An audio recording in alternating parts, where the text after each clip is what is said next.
Wirlan Dwi Putra, itulah nama lengkap bapak manajerku yang sungguh demi apapun tidak aku sukai meski banyak yang jatuh hati padanya. Dia memiliki wajah rupawan dan juga termasuk manajer paling muda. Tahun ini umur baru 27. Aku tahu karena beberapa minggu yang lalu di grup kasir yang aku ikuti hampir semua anggota mengucapkan selamat ulang tahun padanya. Entah mereka mengucapkannya secara tulus atau cuma ingin cari muka agar segera naik jabatan dari kasir menjadi merchandiser. Aku tidak menyukainya karena menurutku dia orangnya sombong. Kalau sedang mating bersama kasir-kasir yang memang berada di bawah pertanggung jawabnya yang jumlahnya mencapai dari kurang lebih 100 lebih kesuksesan yang diceritakan.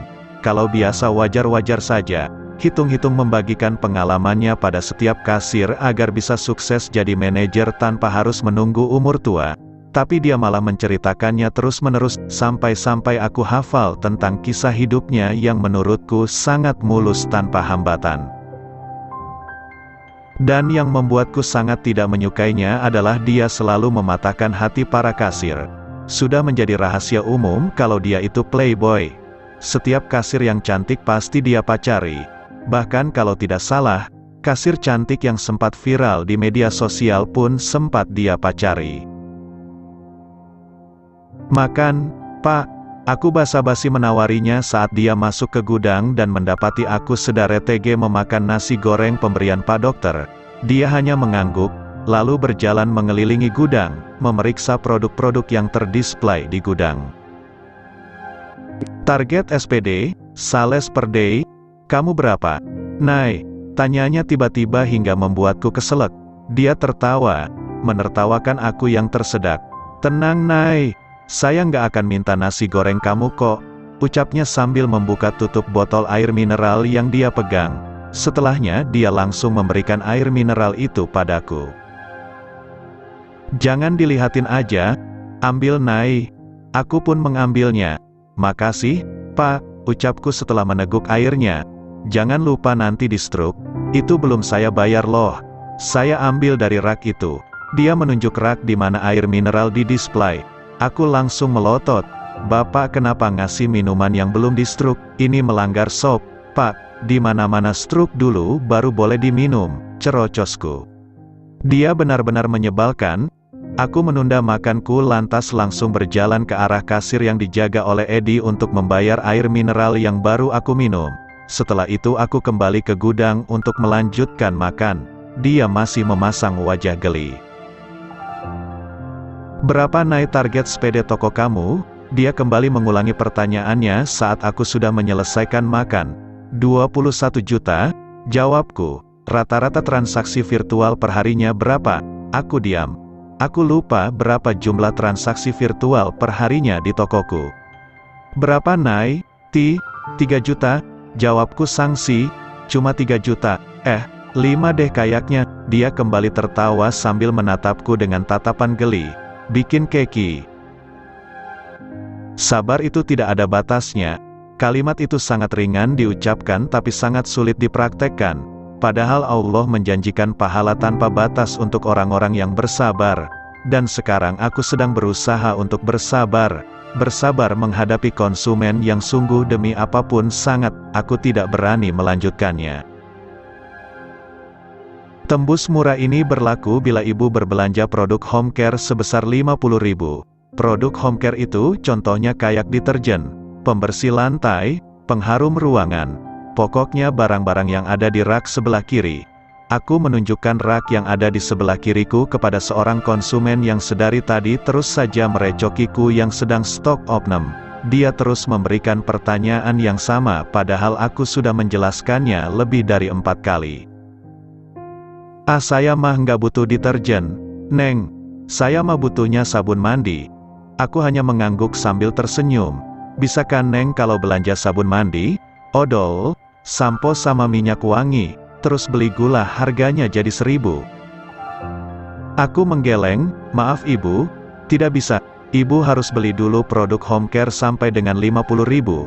Kalau sudah baru nanti harga gulanya yang tadinya 17.000 jadi cuma 1.000.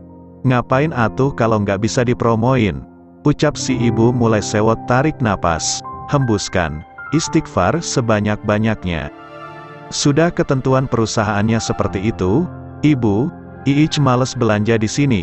Ya udah kalau gitu saya mau beli beras. Bisa, kan kalau beli beras terus nanti beli gula harganya 1.000? Sejak kapan beras jadi produk home care? Emang beras bisa buat cuci piring? Sabar Nay sabar. Ibunya mungkin masih belum connect. Aku menggeleng sambil tersenyum. Jujur kalau menemukan konsumen macam ini, perasaan suka campur aduk, kesel, bingung plus lucu, tapi tetap aja banyakan keselnya. Apalagi kalau ujung-ujungnya tidak membeli apa-apa, perjuangan mulut berbusa selama hampir 15 menit tidak menghasilkan apapun. Aku sedikit terkejut saat tiba-tiba ada yang memanggilku dari tempat kasir. Aku menoleh dan mendapati Pak Dokter di sana. Sejak kapan dia ada di toko? Sepertinya aku terlalu serius menangani si ibu yang sekarang sudah pergi tanpa beli apa-apa, sampai tidak sadar Pak Dokter datang. Terakhir aku ketemu dia 2 minggu yang lalu. Tepatnya saat dia memberikan aku nasi goreng dan tentu hal itu membuatku merasa semakin canggung. Tapi tetap saja aku harus profesional. Ingat jangan mudah baper. Tidak baik untuk kesehatan hati. Iya Pak, ada yang bisa saya bantu? Tanyaku. Sekilas aku melirik ke keranjang yang dia pegang. Lagi-lagi dia beli nyam-nyam. Seneng banget dia sama nyam-nyam. Itu kan makanan anak kecil. Dia mengangguk. Saya cari Naraya Oat Choco. Di sebelah sini, Pak. Aku berjalan ke arah Naraya Oat Choco di display. Dia mengikutiku. Padahal tadi saya ke sini. Tapi kok saya nggak lihat ya? Ucapnya sambil tersenyum. Aku balas tersenyum. Mungkin Bapak kurang fokus. Butuh aqua. Jawabku geli dalam hati. Beli 2 aja, Pak. Ucapku saat dia hanya mengambil 1. Lumayan, beli 2 gratis 1. Oh, lagi promosi ya? Aku mengangguk. Akhirnya dia pun mengambil 3 Naraya Oat Choco. Setelah mengatakan terima kasih dia berjalan ke arah deretan susu cair. Sedangkan aku kembali melanjutkan stok opname di rak personal care. Aku cepat-cepat masuk ke tempat kasir saat dia sudah berdiri di depan sana. Sekalian pulsa? Tawarku saat semua barang belanjaannya telah di-scan. Walaupun aku tahu jawabannya pasti tidak, tapi tetap saja aku harus menawarkan pulsa padanya. Itu sudah menjadi kewajiban kasir. Dia menggeleng. Apa kamu suka coklat? Tanyanya tiba-tiba saat aku hendak menyebutkan jumlah nominal yang harus dia bayar. Aku mengangguk. Suka coklat apa? Dia kembali mengajukan pertanyaan. Matanya menatap ke arah deretan coklat yang terdisplay dengan rapi di rak depan kasir. Silver Queen? Jawabku. Dia mengangguk. Lantas setelah itu dia mengambil 2 cungki bar 100 ger dan meletakkannya di atas meja kasir. Yang coklatnya jangan dimasukkan ke kantong. Ucapnya saat aku hendak memasukkan coklat yang baru aku scan ke dalam kantong. Aku mengangguk lantas menyebutkan total yang harus ia bayar. Dia menyodorkan kartu debit padaku. Sekalian tarik tunainya, Pak, tanyaku saat aku sudah menggesek kartu debitnya di mesin EDC. Dia menggeleng. Setelah proses transaksi selesai aku menyerahkan kartu debit beserta struk transaksi padanya. Pak, coklatnya? Ucapku mengingatkannya saat dia hendak pergi tanpa mengambil coklatnya yang masih tergeletak di atas meja kasir. Itu buat kamu. Kamu suka coklat kan? Aku mengangguk meski heran. Setelah mengatakan itu dia langsung pergi. Tanpa mengatakan apa-apa lagi. Atas dasar apa dia ngasih aku coklat? Apa karena aku membantunya mencarikan Naraya Oat Choco? Cienai, dapat coklat gratis. Aku terlonjak kaget saat tiba-tiba Edi muncul di sampingku. Bukannya tadi dia lagi bersihin gudang? Kok tiba-tiba bisa ada di sini sih? Bagi 1 ya Nay. Aku langsung menggeleng. Ya Allah jangan pelit Nay.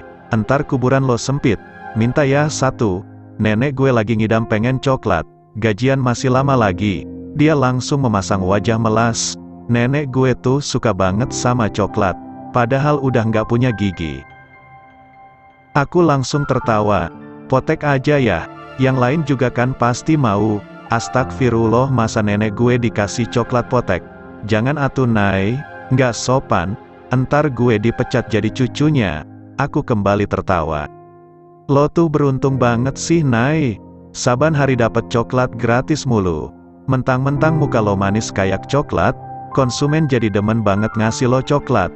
Lah gue, saban hari boro-boro dapat coklat, yang ada ngangkat galon sama gas mulu. Lelah hati aing teh.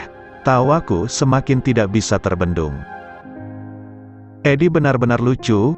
Siapa yang ngasih kamu coklat?